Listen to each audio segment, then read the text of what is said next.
You're watching CTV.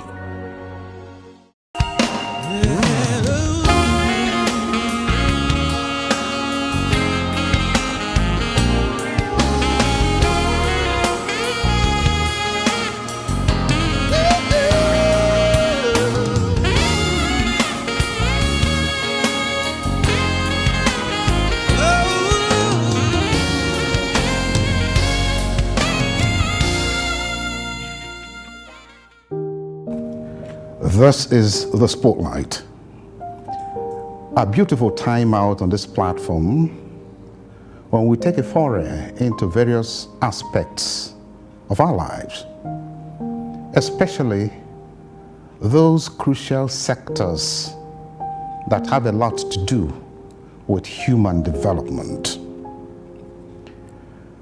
They say that the best way to find yourself is to lose yourself in the service of others. And leadership, they say, comes with a lot of responsibility. And when you're talking about leadership, we are talking about people having the requisite acumen to be able to drive the force of organization, both in a very small sector, in a medium sector, and in the wider society. Today, we are going to focus primarily on women participation in politics. The big questions have been, why are women not participating enough in Nigerian politics? Why are they not heard? What are the problems? What are the inhibitions? How can they bring themselves up to be able to find themselves on that pedestal that will ensure that all the beautiful qualities that God gave to them are brought to bear on the front burner of our politics today?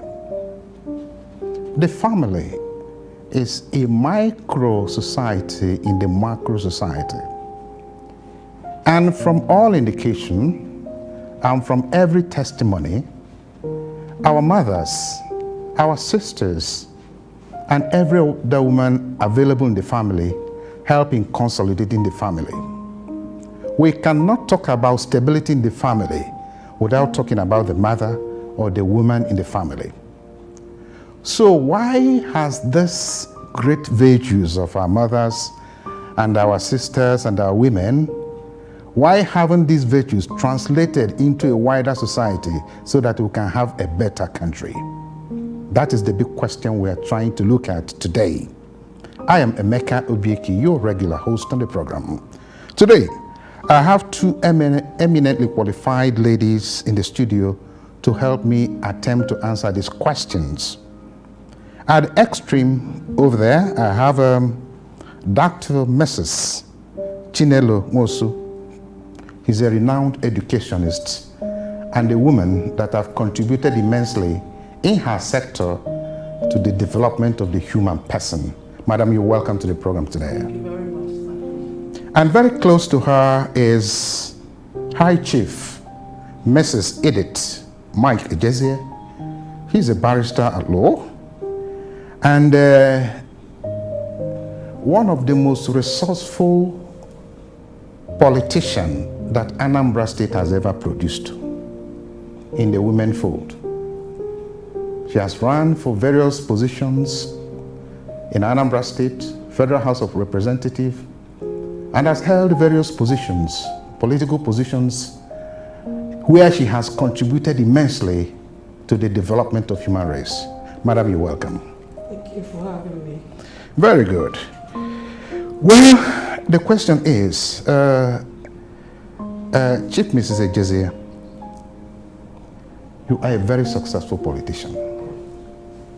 How you made it is what I want you to let other women know. First of all, why are our women not adequately represented in the political fora? Thank you, Emeka, for that question. I I'll start by saying that Africa as a whole, we still have a lot of gaps to be filled. World over, you agree with me that there are systematic and systemic prejudices. And in our own climate, ours is even heightened by cultural, religious, and of course societal, I would call it interest. Now with that, women in our own case happens to be the greatest receiver of these sentiments, of these systemic creations, in the sense that they are trained and brought up from day one by the cultural, religious, and even educational, not to believe in themselves. We have a system where women are not even given the least opportunity by the way our own system is created. And therefore, it is difficult where you have, say, the political parties, the political machineries that processes these women are predominantly populated by men. They are the ones holding the offices, so they determine how it is run. Politics in our climate is already over monetized, very expensive, and women are not even allowed to be free to engage in businesses that will give them the financial independence enough to buy themselves through, into political spaces. We are also, by the patriarchal nature that we find our system, it's very patriarchal in nature, where the men are in charge. So women are brought up to believe that they should, or naturally just follow the men. Surprisingly, it is even the women that are the main promoters of this patriarchal system. I see even beyond that. I found out that there is also a person, Ejezie, which has classified, the women into people that are dispensable, that should be, this is, of course, that is the extreme anyway, but that is not, it's not a myth. It does exist. To the extent that even the women themselves are the ones promoting this journey.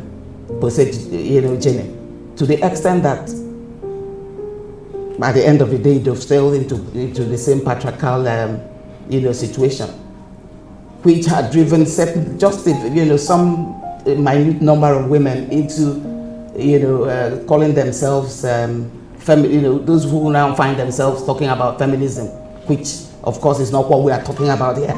What we are talking about here is equal representation. I mean, a space, because all the women need is a space to be able to show our skills, our talent, to be able to participate in governance, in managing the polity, the economy, the governance, because we know that we have the the skills, we have the right temperament, we have the capability.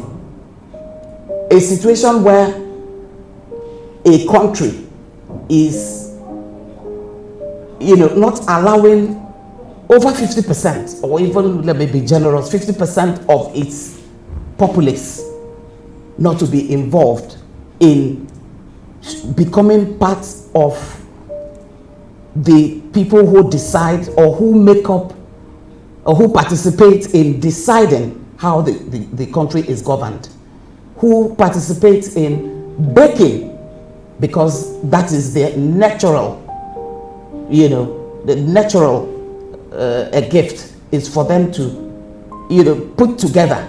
It's for them to nurture. It's for them to create. It's for them to build. These are natural, gifts that women possess. Thank you very much, Dr. Chief Mr. Ejezie. Dr. Mrs. Semusu, if you open up our televisions today and probably watching a campaign rally, if you count the number of heads there, 70% are women. They are the people that actively come to participate in electioneerings. And even statistics show that even on voting days, they are always there more than men and younger people. Do you think that it is the patriarchal system that has been embedded in the society, or that you women are not pushing enough, or that you are not pushing the right way? Because we say that the greatest number is the biggest number. If you use your number, you can always get where you are or where you want to be. So why is it? Okay, thank you for that question. I would say that the women, they have been pushed into a corner for so long. So when it comes to voting, when it comes to making up the numbers during rallies, they call on the women. Now, but when it comes to the nitty-gritty of going into politics, vying for the different positions, they look at the woman like, oh, will she have the time? Has she finished taking care of the children, her husband, and all that? So the cultural and religious biases against women come in.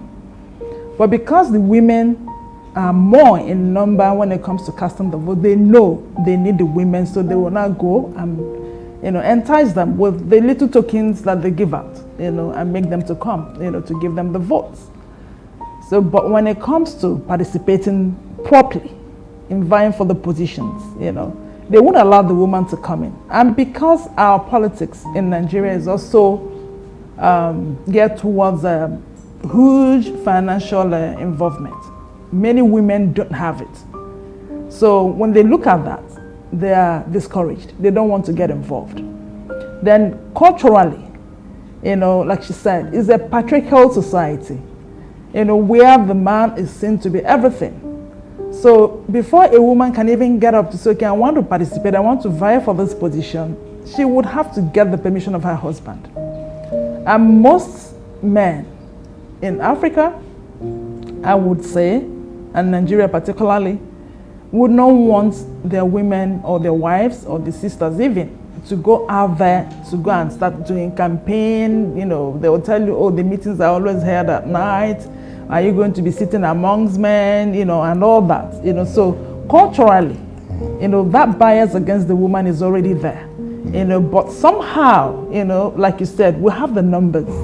So we need to, have the courage to be able to say, yes, I can do this. And then, like you also said, do we need to look for other means, better ways of organizing ourselves to be able to get there? And really, for a woman who is married and you have children, you're expected to nurture your family, you're expected to take care of your children. So if early in marriage, you're tied down with doing that and also building your career, unless maybe you decided to take up politics as your career and then you can start early. But you find out that most times, because you're weighed down with family issues, taking care of your family and so on. Politics doesn't really come naturally to you as a woman earlier on in marriage. But later, maybe as time goes on and then the children are out of the house, you may consider politics. At that time, your husband may be able to say, okay, yes, I can support you to go and do this. So a lot of biases, are actually, against the woman naturally, to join politics earlier enough. Thank you. Well, viewer, if you're just coming on, the program is Spotlight, and we're talking about women in politics. Why their presence is not felt, why their number is not as commensurate as that of the men, and why their impact in terms of nation building is not felt in the political arena. If we return from the break, we will continue with the rest of the program. Please stay.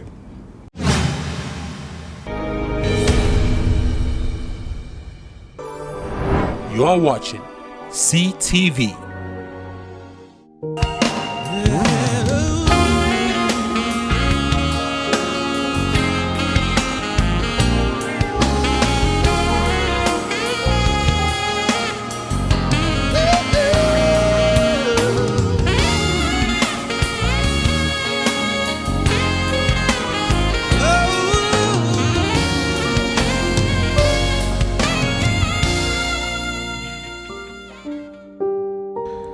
Glad to know that you're still there. If you're just coming on, the program is Spotlight.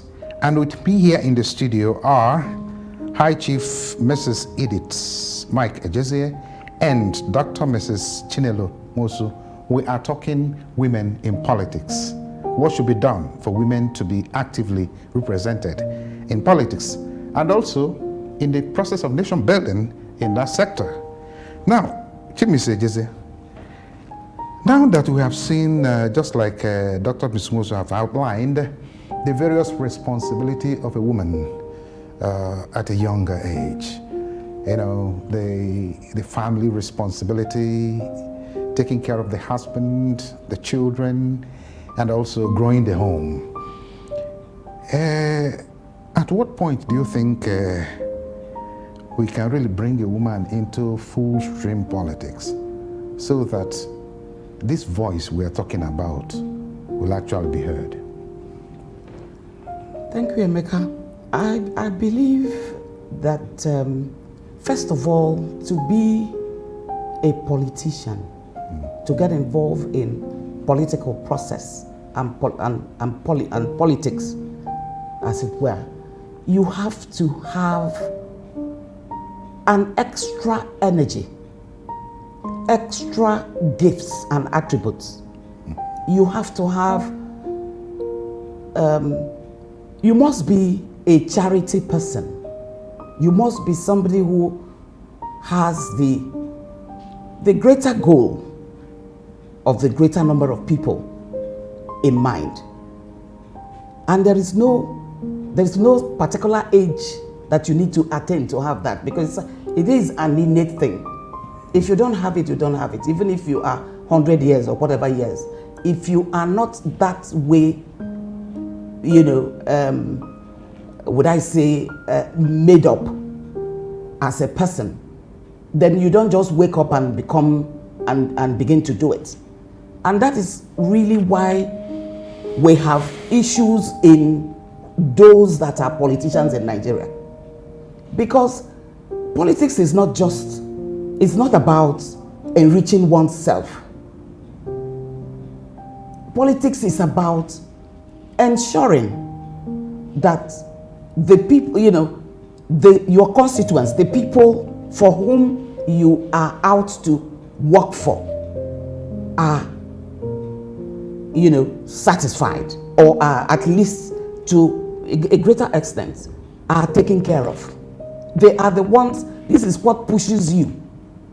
If you check the world, those that, excelled in the world beyond Nigeria, even in Nigeria, the women, our own women who started at the time they started, were much younger than I am now when they started. And they all had this burning desire to give something, because they're looking at people, because everybody's not, we're not all evenly gifted. There are those who are gifted beyond, much more than the others. And if you see that God has given you, that's why you come in a school and somebody is a prefect. You come in a home and somebody is, people don't get married because they have attained particular age. It is when you have this maturity and it can be seen. Automatically somebody comes, to take your hands in marriage. The same way, for you to be a politician or to be out there to help, to work for your community, because you have to start from your community. You must have something within you to give to that community. And politics is the spirit behind politics, really, because there is a spirit behind it. It's not just the offices. If that spirit is not within the individual, then it's difficult for it to work. Therefore, if you are a young wife, for instance, because ordinarily, those who are ordinarily gifted are the ones that are able to juggle so many things at the same time.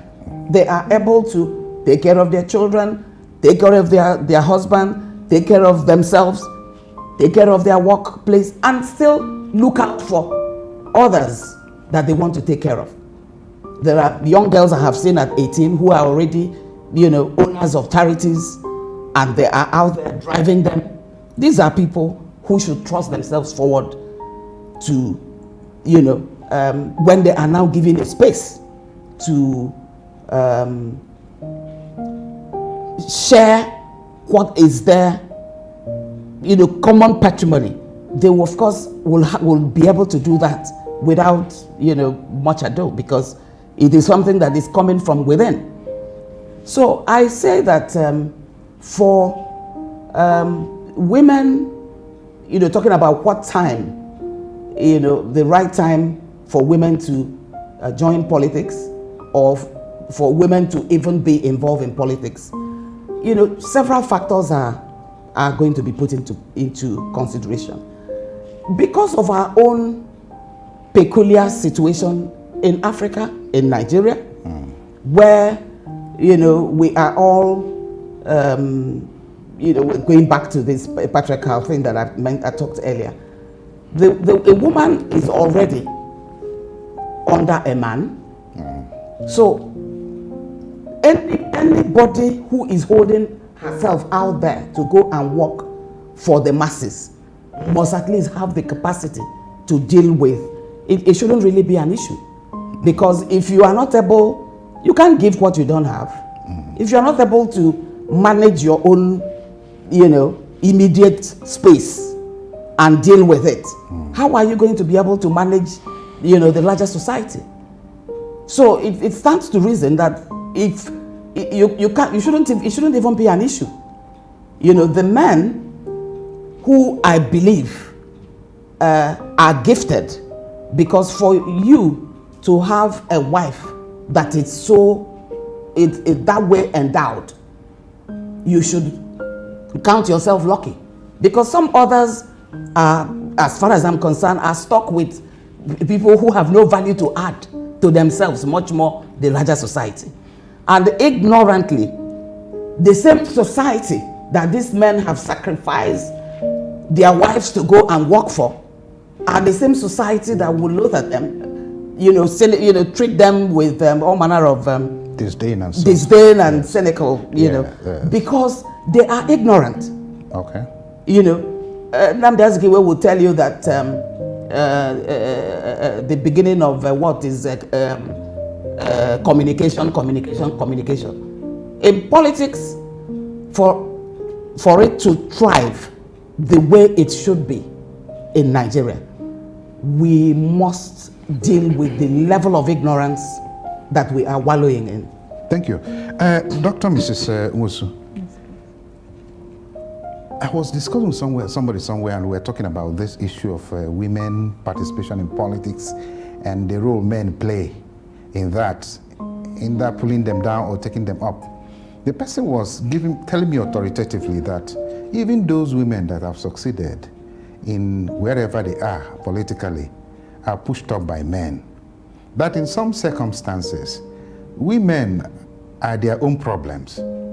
Does it make sense to you? Is that the person coming out being her own problem, or the women supporting who should support women? Other women. Yes. Well, yeah, I think that is really a lie that has been put out there to discourage women from, getting involved and helping one another. I know, for me, really, I would rather help another woman than look in the, direction of a man. Okay. And I'm actually always looking out for young girls, making sure that they get what they need to get in terms of education, in terms of training, in terms of mentoring, because I have seen that our society naturally, is culturally biased against girls and also against women. So I have a heart to look out for them and say, no, yeah, sometimes, they may not understand what you're trying to do, you help another woman to get up, and then, natural tendencies of, competition may kick in, and they're like, okay, yes, you've helped me, so what? I don't need you anymore. Yes, that is human. It can always happen, but that shouldn't stop us from, continuing to look out for one another. So I think women, yes, certain things, come out and they stick. But I don't think women are like that. I think we do help one another. Okay. Yes, we do help one another. From the field, Chief Miss Ejezie. Well, I have a different opinion, and that is from my own personal experience. But in spite of that, of course, my opinion or what I encountered, I don't really hold it against the women. Neither do I feel bad about it, because I know where they're coming from. It's when you call a dog a bad name to be able to hang it. I know that over time, women had been had been made to feel so bad about themselves. I don't know whether it's proper for me to be making things like saying things like this on television, but I remember that there were a time where when a girl is going through her monthly period, she's meant to feel dirty. These are the kind of creations. She's meant not to come out and sit down. And these are natural phenomena that shouldn't even be an issue, because the same thing happens where we need to empty our bladder, or we need to empty our balls, and nobody feels dirty about it, but they feel so dirty. In fact, even had to give some connotation, in order to make you feel not fit to be out there. So I recognize all this, all these negative things that have put our women down. But I know that if we are able to tackle the level of ignorance, and here it's not just the women now, because the reason why Nigeria continues to vote in the wrong persons is because of our level of ignorance.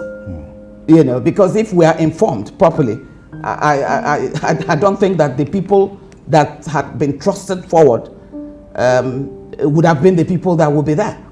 We would have done a lot better than we have done. But because, when people are educationally, disadvantaged, culturally,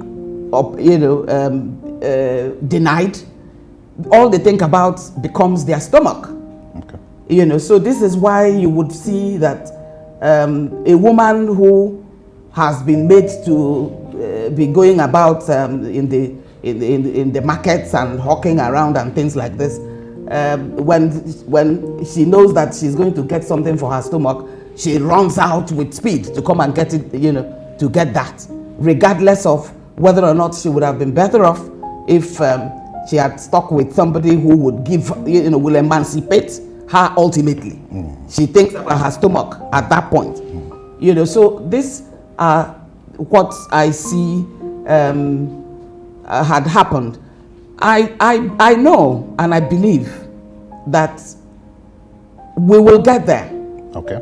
you know, because even those that have managed to be elected, which is why I know that we can't give up. It's because those who are already in the space, who are in our legislative system, are too few and far between. That even their opinions and you know, does not even get heeded. It's often sidelined because they are far in the minority. So what change can they really make? That's right. Well, I think that's a very beautiful place to hang it there. This is an ongoing conversation.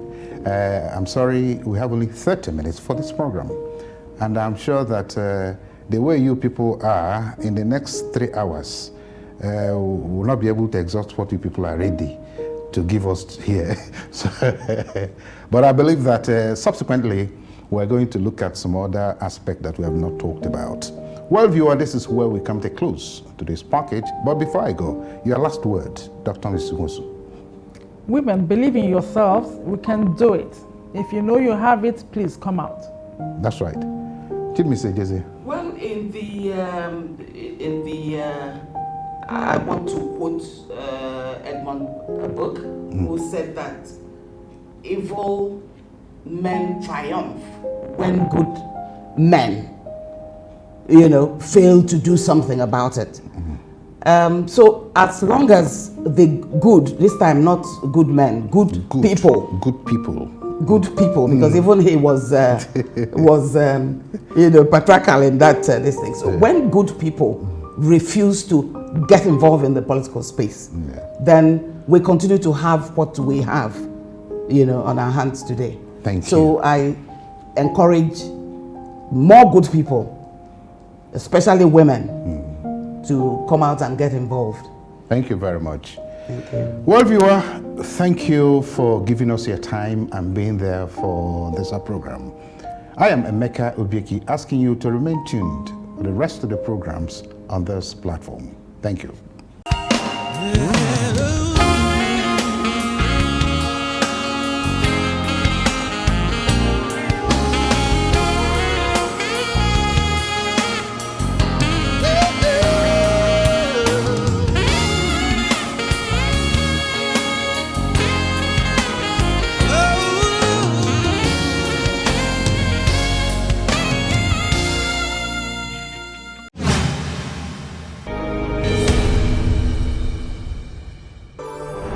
You are watching CTV.